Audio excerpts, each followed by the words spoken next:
sobre este tema y también sobre las advertencias de la Asociación de ISAPRES sobre el riesgo para las coberturas y convenios por el cumplimiento del fallo GES. Vamos a conversar a esta hora con el senador Juan Ignacio Latorre de Revolución Democrática, miembro además de la Comisión de Salud. ¿Cómo está, senador? Muy buenas tardes. Hola Matilde, ¿cómo está? Buenas tardes, gracias por el contacto. Partamos por el CAE, senador.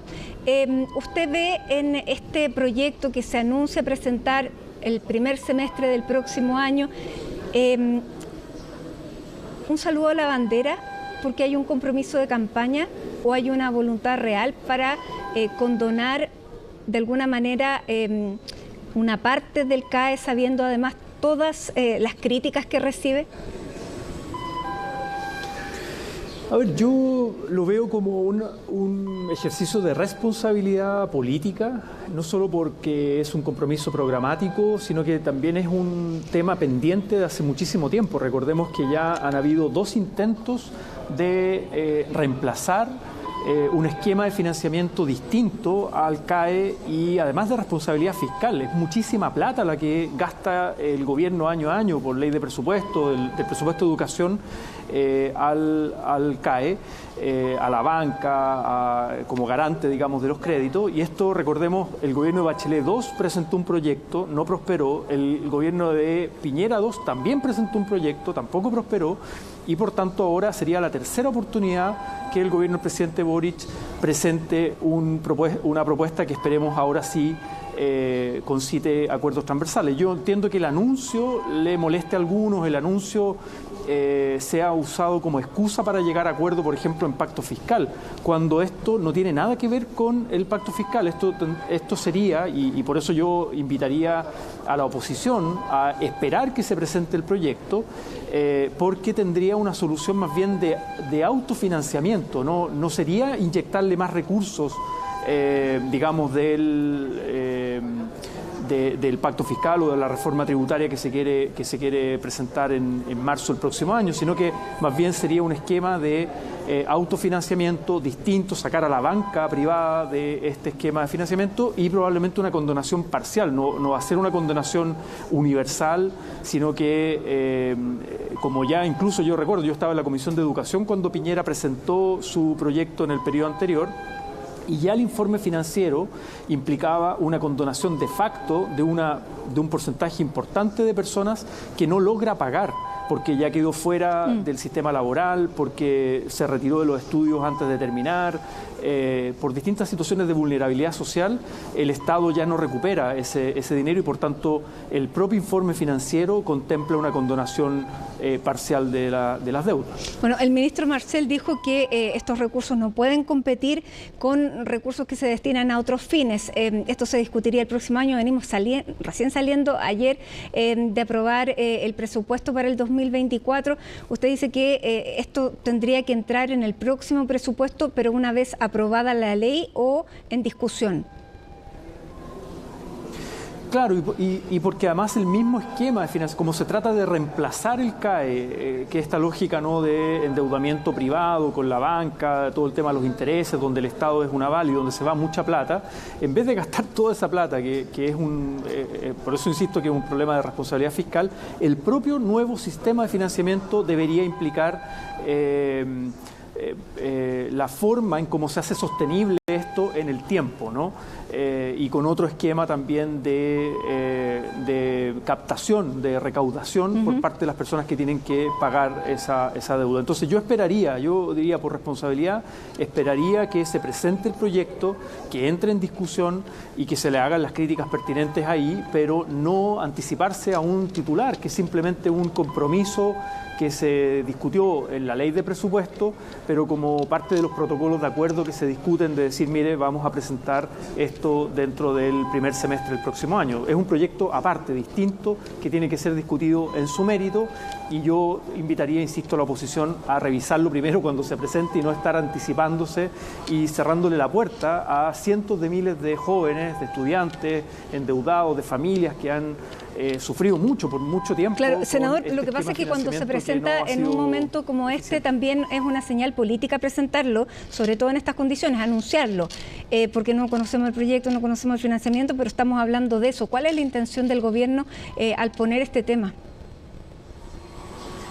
Yo creo que dar certezas también de la agenda que se viene el próximo año. Yo creo que vamos a estar con una agenda bien cargada, con discusión tributaria por un lado, con discusión de pensiones que todavía no se cierra, ya sí o sí se va para el año 2024. Vamos a estar con todo el tema de la salud, ley corta y posiblemente reforma a la salud, y este otro proyecto que nadie se puede sorprender, que es parte del programa de gobierno, pero que además, insisto, es un ejercicio de responsabilidad fiscal. Por eso es que también el ministro Marcel lo presenta, creo yo, digamos, dentro de la discusión de ley de presupuesto, de decir, vamos a un protocolo de acuerdo, vamos a presentarlo dentro del primer semestre, pero recién se va a presentar ahí, esto se tiene que discutir en ambas cámaras, o sea, ojalá salga lo antes posible, claro, pero sabiendo los ritmos legislativos, esto probablemente Hablemos salga entonces el año de 2025. las urgencias. Hablemos de las urgencias y del tema de las ISAPRES. Hoy día ustedes en la Comisión de Salud tuvieron una reunión luego de que algunas ISAPRES advirtieron, bueno, hay prestadores que ya han cancelado prestaciones a los afiliados de determinadas ISAPRES, y lo que advierten es que eso va a seguir ocurriendo. ¿Cómo reciben esa situación ustedes como legisladores para evitar una avalancha en materia sanitaria? Sí, a ver, efectivamente en la Comisión de Salud el día de ayer el representante de la Asociación de ISAPRES hace un discurso bien catastrofista, y yo creo que se conecta también con algo que dijo ya Mañalich, que acá pueden haber 40.000 muertos, o lo que dijo el ex superintendente Inostroza, de que acá pueden haber 600.000 enfermos que van a quedar a la deriva. Yo lo que veo es una estrategia de presión muy fuerte para buscar una especie de salvataje o perdonazo a las ISAPRES, cuando hay dos fallos muy contundentes de la Corte Suprema. Y sin ninguna autocrítica respecto a cómo llegamos a esta situación y la responsabilidad que han tenido las ISAPRES en sus abusos, en cómo han cobrado de más, en exceso, y cómo han permitido la judicialización masiva de estos procesos. Ahora, la clínica Las Condes ya canceló los convenios con ISAPRE Vida 3 y Banmédica. Claro, y por eso es que a mí lo que me preocupa, y yo sé que es algo que el Ministerio de Salud y el gobierno entero, su principal preocupación acá va en dos planos. Uno, darle certezas a las personas que se atienden en el sector privado, no tanto a las ISAPRES, sino que a las personas que se atienden en las clínicas privadas, de que sus tratamientos no van a ser interrumpidos. Eso es una primera preocupación. Y dos, el hecho de que las ISAPRES cumplan el fallo de la Corte Suprema con una gradualidad, con tiempos adecuados, y para eso la tramitación de la ley corta. Plan, esta comisión transversal que trabajó, que hizo una propuesta que fue unánime entre los integrantes, entre los 16 integrantes, que había de todo, pero sin embargo al hacer las indicaciones a la ley, el gobierno no recogió una parte que les permitía digamos, seguir manteniendo la existencia durante un tiempo, porque les quitaba una parte del financiamiento al terminar con la solidaridad. ¿Qué es lo que va a pasar ahí? O sea, han habido muchísimas discusiones y los tiempos se estrechan. Sí, a ver, yo distinguiría dos cosas. Uno, lo de la mutualización, que queda fuera, efectivamente, que bajaba la deuda de las ISAPRES de 1.500 millones de dólares a 450 millones de dólares. Eso era por la tabla de factores. Pero ahora las ISAPRES alegan por el fallo GES, que es otro fallo de la Suprema, por cómo algunas ISAPRES se excedieron de manera muy excesiva, muy significativa, en un cobro abusivo por la prima GES.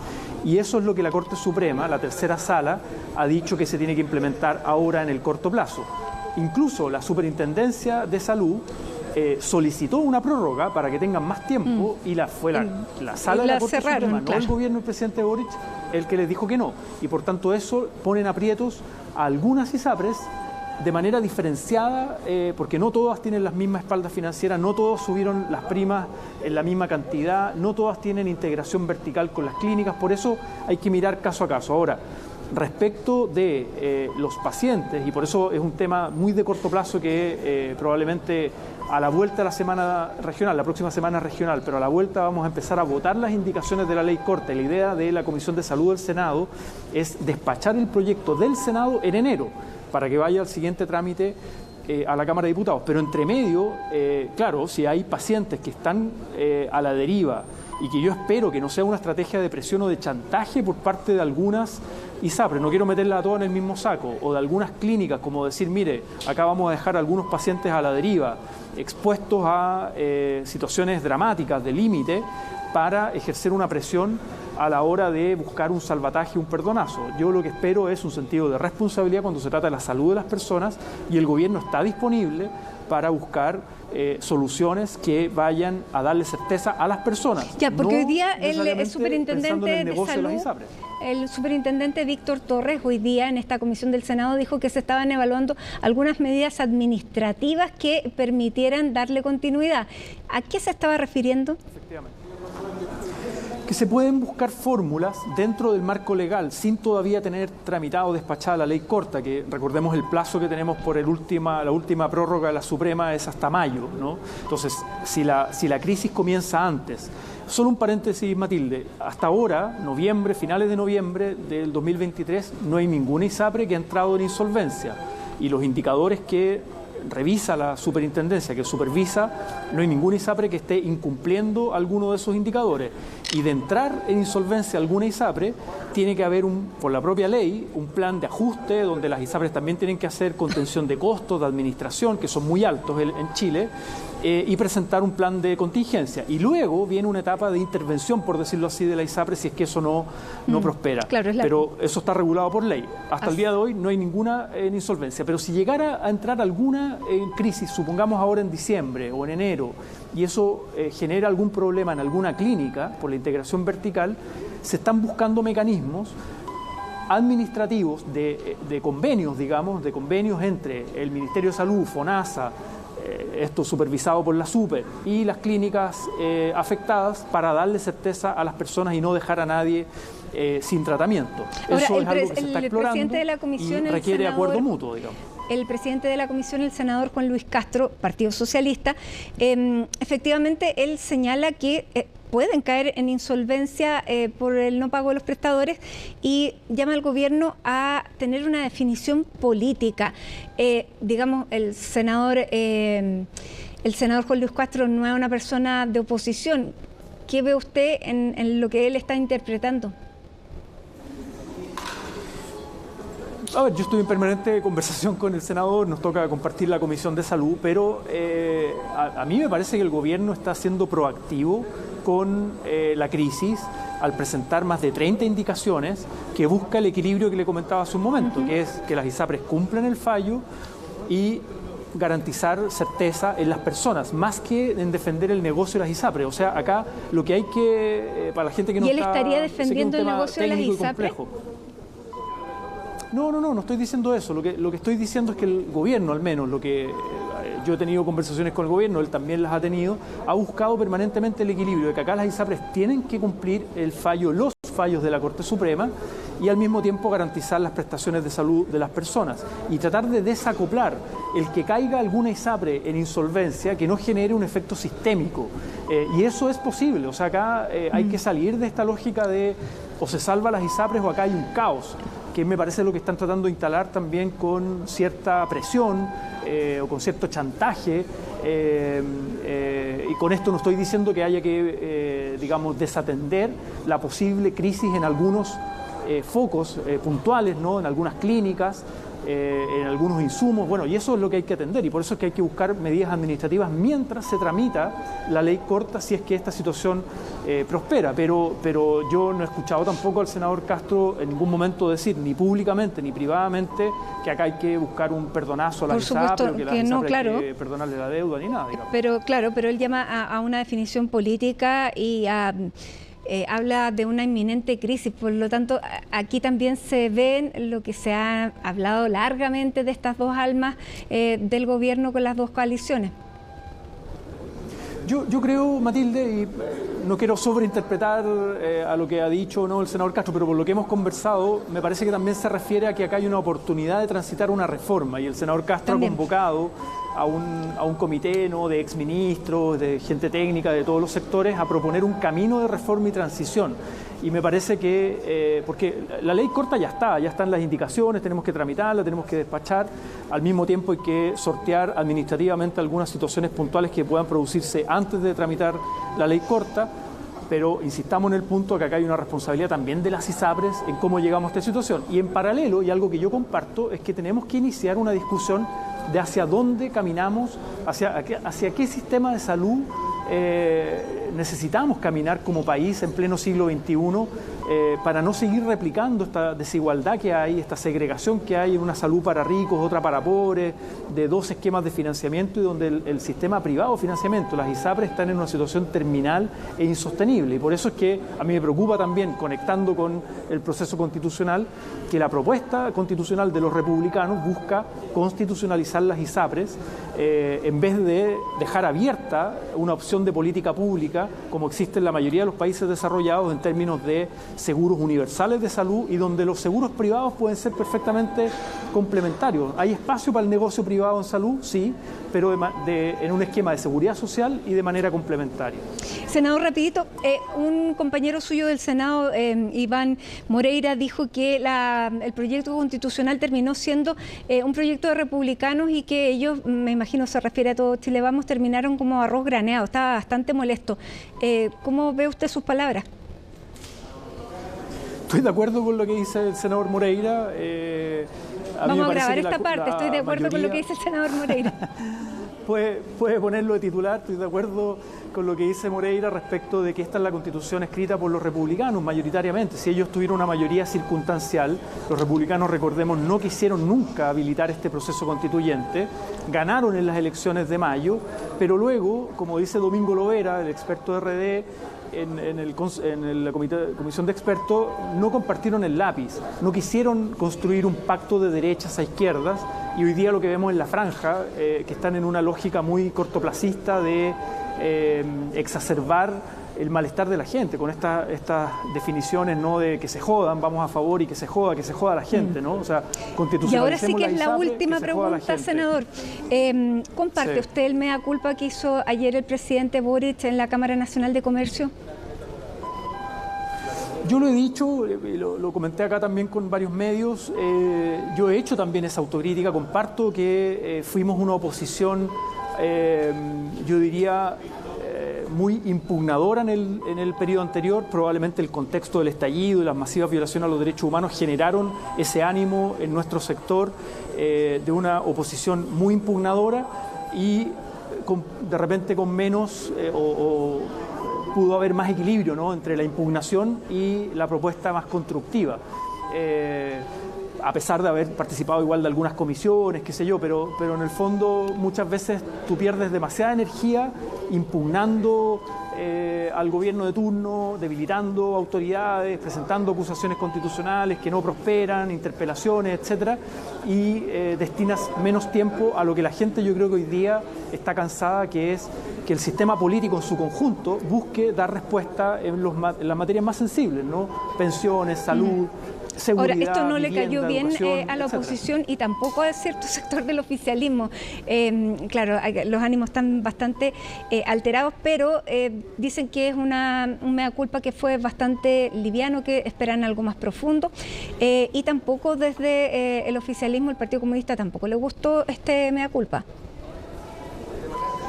Bueno, es parte del debate democrático, el presidente ya lo ha dicho, siempre tenemos que estar revisando nuestro accionar político, y uno mira en retrospectiva y dice, claro, fuimos una oposición súper dura, súper impugnadora, éramos minorías, eso sí, muchas veces se nos achaca que somos los responsables de que no prosperan determinadas leyes. La Cámara de Diputados del Frente Amplio eran 20 de 155 y acá en el Senado yo soy uno de 50, por tanto éramos minoría no teníamos un número significativo para efectos de generar bisagra o generar mayorías para sacar adelante determinados proyectos, pero sí uno puede hacer el mea culpa de que fuimos demasiado impugnadores en un contexto súper complejo, insisto, de estallido social, de violación a los derechos humanos masivas, de pandemia, de muchas muertes de compatriotas en la etapa inicial, y de pronto nos faltó ser una oposición más constructiva de buscar acuerdos que den respuesta a la ciudadanía. Y yo creo que ahora hay un sector de la oposición que está en la misma estrategia y que busca cualquier excusa para no llegar a acuerdos en reforma tributaria, en pacto fiscal, en pensión. Imagínense todos los meses que llevamos pensiones o ahora en salud, y que están más interesados en salvar el debate el negocio de las ISAPRES. Y cuando termina digamos, pisarse la cola con estas declaraciones, porque cuando sale uno el otro y así. Esperemos que se pueda avanzar. Senador Latorre, muchísimas gracias por este tiempo con CNN Chile, que tenga una buena tarde. No, gracias a ustedes por el contacto. Chao, Matilde.